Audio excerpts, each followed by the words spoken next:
sıra canım gelip duran evde sen bana cırıp olup boy boy Lilerim yetişimde Cebeli vurdum ayı koymadım Lilerim yetişimde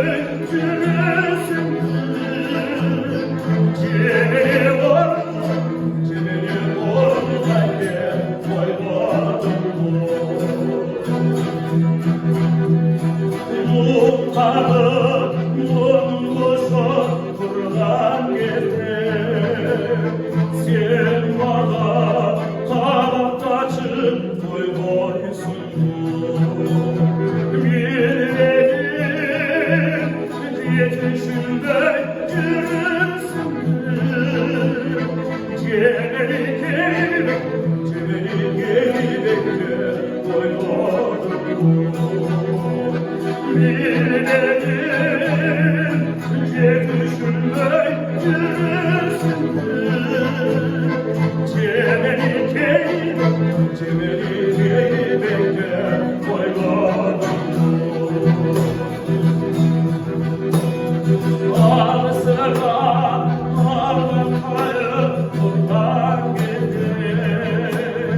Sen bana kanat açıp koymaysın Bilmedim yetişimde yürürsün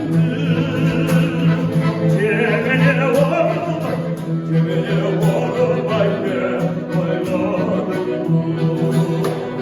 Bilmedim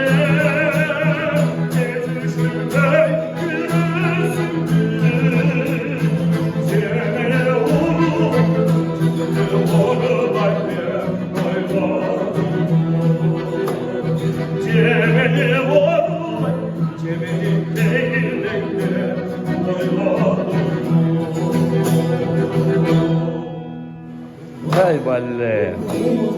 Şuna ellik tavantar.